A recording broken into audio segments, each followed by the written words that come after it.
All right, guys, what's up? Welcome back to the channel. Want to say happy Halloween to everybody out there. Unfortunately, I don't have any orange t-shirts or anything like that or any Halloween costumes laying around. I did wear my orange Kubota hat to try and get into the spirit here for this video. So happy Halloween. Enjoy the trick-or-treating if you plan on doing that. I don't know what the age range is for my viewers on here, but hey, if you're going out trick-or-treating, have fun with that. We will not be doing that today in Ohio. It is raining and not a good day at all. Today we're talking about Zeb Wise and his season in review for High Limit Racing. We all know what the deal is now with Zeb Wise. He currently does not have a ride for 2025, and you'll see why, I guess, in this video. But in my opinion, after doing some of these numbers, Zeb Wise was actually not that bad. He just, I think, got screwed a lot more often than not. After doing my video yesterday, looking back at some of the best races this year, there were a lot of highlight videos that Zeb Wise was up in the top 5, top 10, and would get crashed out or have something go wrong. And you'll see on the next board where we compare him to the rest of the series, where some of his numbers are actually way better than where he actually finished at in the point standings. And so we'll see what you guys think in the comment section below. But diving deeper into the numbers shows that Zeb Wise was actually not that bad this year. It just, no wins and 2 top 5s, all that stuff, right? It makes it look a lot worse than it actually is. So for Zeb, 46 starts this year with High Limit. He did have 0 wins, as we mentioned. Only 2 top 5 finishes on the year for 4.3% of the time he's in the top 5, and 17 top 10s for 36% of the time he finished inside the top 10. He had 22 laps led on the season, most of those coming at the Outlaw Speedway, where he did lead, I want to say 15 of the laps. He led a couple at Placerville. He led a couple somewhere else. So 22 laps led for Zeb Wise on the year. He did finish 12th in the overall championship standings with Kubota High Limit Racing. And then in the midweek money series, he was not very good in the midweek series. He was 16th overall of the 18 drivers that ran each and every race. So the midweek series was not too kind to Zeb Wise this year. The money earned for him, not very good either. $86,000, $86,004 when it comes to the race earnings for this driver. And then for the points finish, he got $30,000 for the points run, which if you add those two numbers together, I'm not very good at math, but I think that's $116,000 and something, $116,004 to overall that he earned for that team during the High Limit Racing season. That is not all of the money he earned this year. That is just with High Limit. Now, he was 59 points ahead of Jacob Allen in the 13th position in the point standings, and he was 102 points behind Tanner Thorson for 11th in the points. So, as you can see there, Thorson will be the next driver that we talk about here on the channel. And we found out yesterday that Tanner Thorson will be returning to High Limit full-time next year. And we are hoping that we hear that Zeb Wise is back next year, but he is still currently working the phones and trying to find a ride and make things happen. Now, for Zeb, he only needed 3 provisionals on the year, but he did miss out on quite a few shows.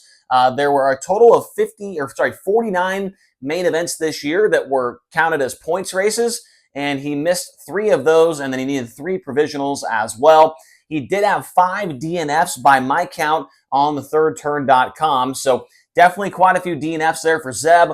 A couple that come to mind, Port Royal during the Tuscarora 50, he blew a tire. He flipped over at Douglas County. I think he might have kept going in that one.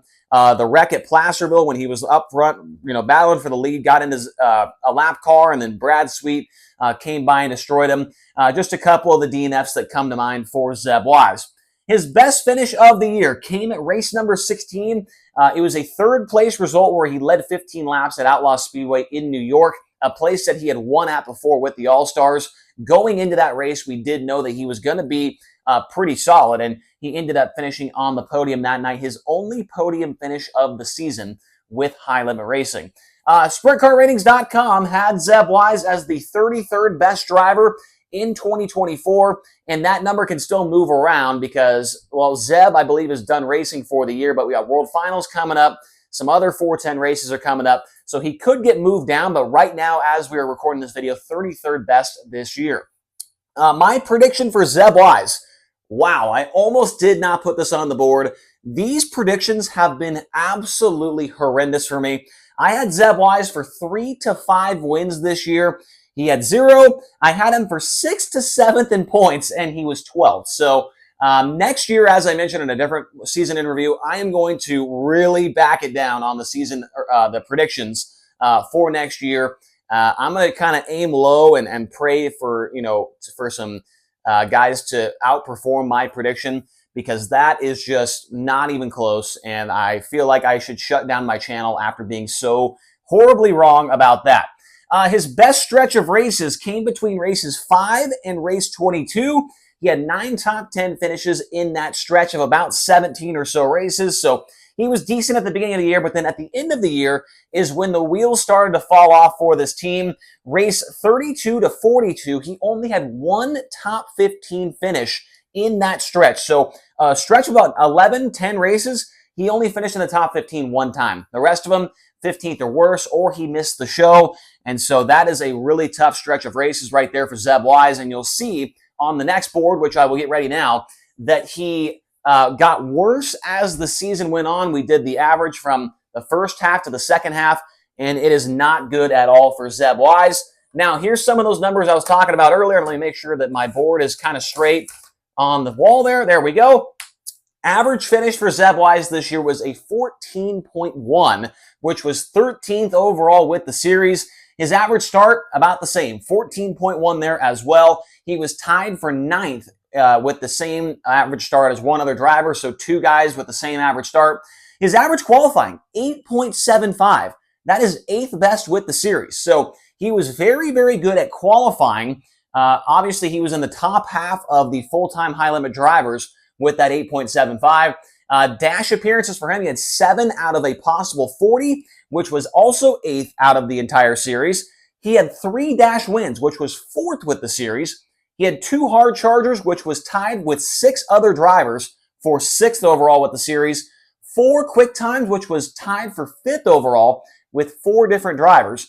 And then in the B main appearance category, he had 17 of those, which was tied with 1 other driver for 13th overall.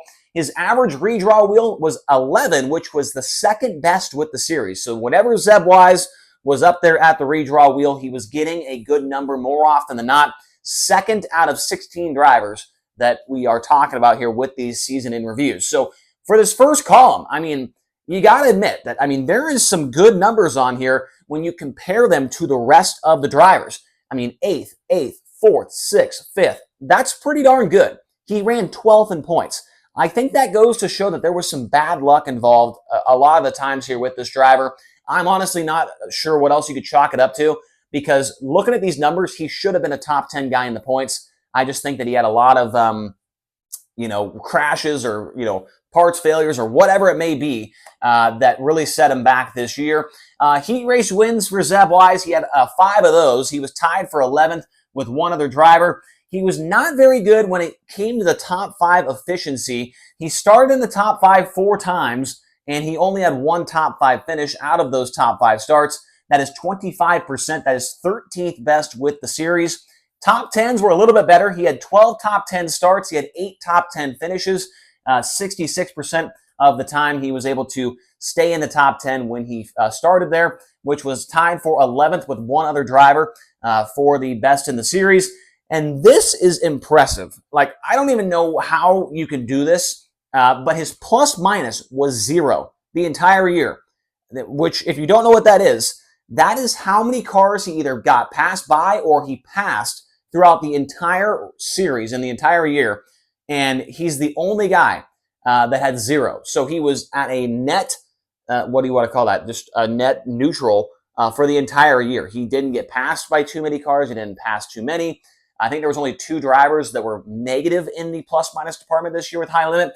The rest of them were in the plus. Zeb Wise somehow at 0 on the entire year, which I find incredible. That is 14th best with the series. And then races with a positive plus-minus. He had 23 races where he finished ahead of where he started at. That is 15th best, so 2nd worst in the series there.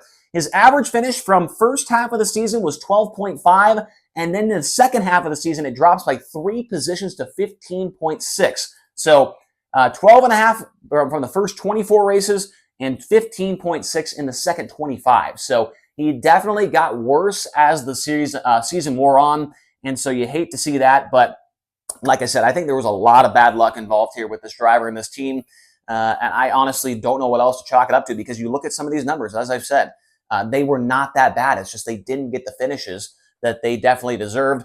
His average pill draw on the year was 33, and that is actually tied with 5 other drivers for 10th overall this year. So definitely not very good on the pill draw table for Zeb Wise this year, which can also affect, obviously it didn't affect him that bad. He had a pretty good qualifying average, so maybe he was able to overcome that bad pill draw.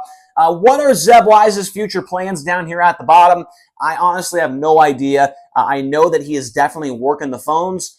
As I mentioned in the video the other day talking about Justin Peck taking over the 26, I would not be shocked at all to see Zeb Wise find a ride with maybe the Crouch Motorsports 11, the Vermeer 55. Maybe, if things really get bad, he can go to the 17 GP. I know that he's looking for a driver. So I don't know. We'll have to wait and see what happens for Zeb Wise, but I'm pretty sure we will see him back with some kind of series next year. I think that he has way too much experience, and he's way too good of a driver to not be finding a ride and getting somebody to take him out on the road full time. Now, for our final portion of this video, we will hear from the community, from the crowd. The community tab puts up their report card for Zeb Wise, 461 votes on this one.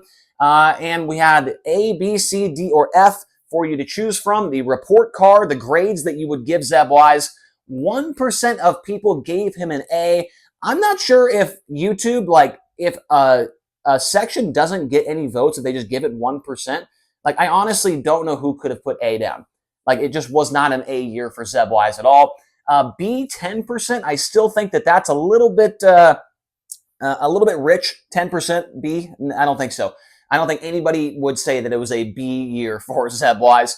38% said C, and the majority of the vote going to D at 46%, and then F at 6%. I can certainly see why people would put F down, considering what he was able to accomplish last year, but I think I have to agree with D. I mean, it was just a tough year. 2 top 5s, no wins. It was a really, really rough year. We all know it. We've talked about it enough here on this channel. Other people have talked about it enough as well.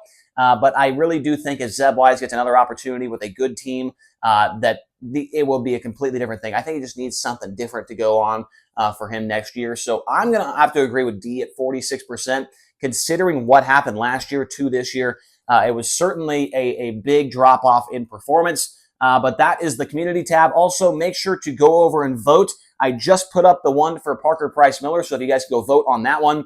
And also make sure to vote for Corey Eliason. That one is sitting at about 100 votes less than this one, so I'd like to get up over 400 votes on the Corey Eliason one as well. So hopefully you guys enjoyed this video. Make sure to hit subscribe. Make sure to hit the like button. Comment down below your thoughts on the season for Zeb Wise. And we'll be back here tomorrow on the channel to talk more sprint car racing. Thank you all so much for watching, and we'll talk to you again soon.